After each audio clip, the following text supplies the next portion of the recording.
ဒီနေ့ One Punch Man Mega Chapter 153ပြပြသွားမှာဖြစ်ပါတယ်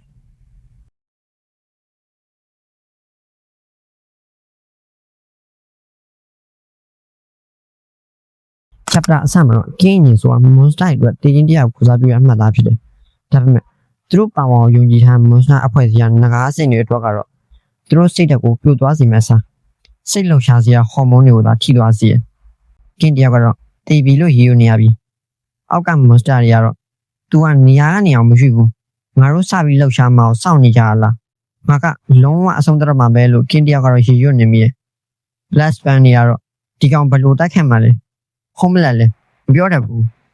းဟီးရိုအားလုံးနဲ့မှထူးထူးဆန်းဆန်းသူ့အချက်လက်ကိုမတွေ့ဘူးသူကအချက်အလက်ထိန်းသိမ်းတာလည်းတော်တယ်အကျန်းဆုံးဖြစ်နေရအကြောင်းတော့ရှိတယ် Blast Band တွေကတော့သူတို့မှာဒဇာကနေရှိတယ်ပြောကြတော့ကင်းက Monster တွေအိုတောင်လက်ဖြာနဲ့မထီပဲအသိစိတ်ပြောင်းအောင်လုပ်နိုင်တယ်ငါတို့တမတိုင်းလဲဟောစနေလို့မရဘူးခုံးမလက်လဲငါအရင်စမ်းကြည့်ရပေါ့ခုံးမလက်လဲမင်းတို့ကောင်မျိုးကငါတက်ခတ်မို့ဘယ်လိုရှောင်မလဲဆိုတာကြည့်ရတာပေါ့ဆိုက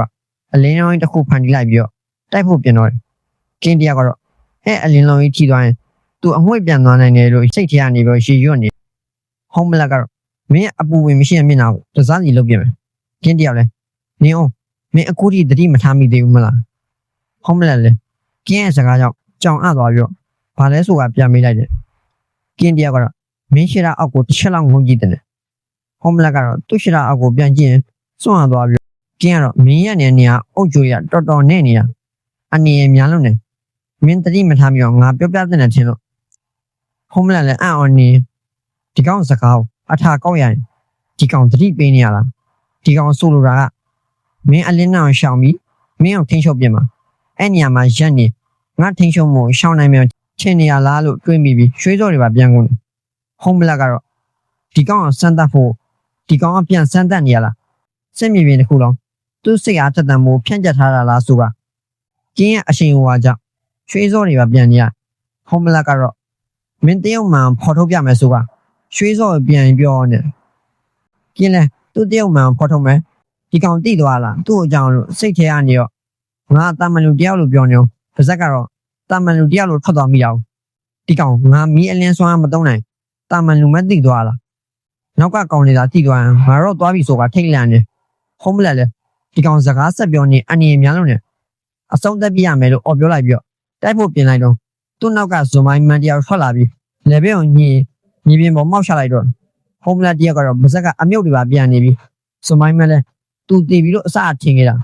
တည်ရင်တရားမြစ်ကိုတောင်မြင်ခဲ့ရတယ်ငါရေကူးတဲ့တော့ရေကူးကြီးဖြစ်လာခဲ့တာမင်းအလင်းတန်းနဲ့ပြစ်ဖို့ကြိုးစားမင်းကမှထိခိုက်နေတယ်နော်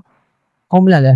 Blast Band ကိုတိုက်ဖို့ပြောနေပြီး Blast Band ကတော့ကင်းရှိမှာမစင်မကြင်မတိုက်နိုင်ဘူးသူတို့မှလည်းအရေးအတွက်အကန့်အသတ်ရှိတယ်နောက်က event nature water ရလည်းဒဇက်မှမလုပ်ဘူးငါကြားဖို့တော့ဒီကောင်ကရန်လိုကခန်းစားချက်တွေကိုတိုက်ခတ်တဲ့ကောင်ဆို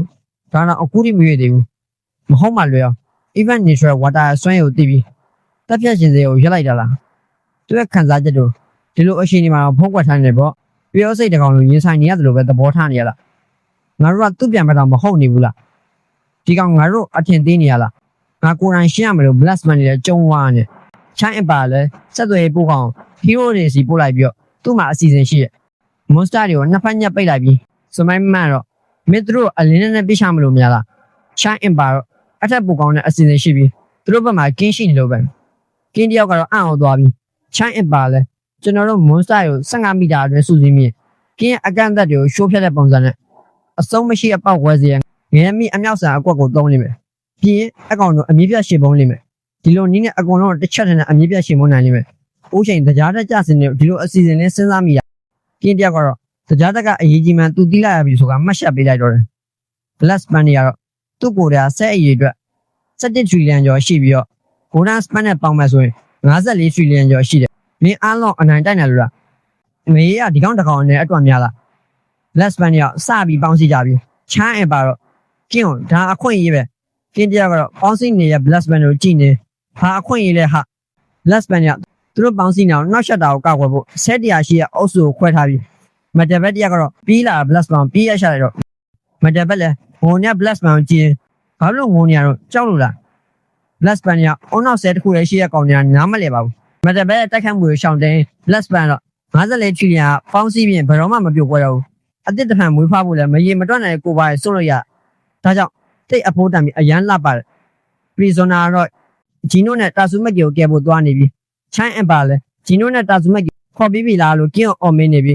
ငရဲအမြောက်ဆန်အောင်တော့မို့လည်းပြောနေ Bless Pan ကငါတို့အလုံးပူဆွေးမှုနဲ့ပြည်နေရဘာဖြစ်လို့လဲဆိုတော့69ရာခိုင်နှုန်းကပြက်ကွယ်သွားမှာဖြစ်ပြီး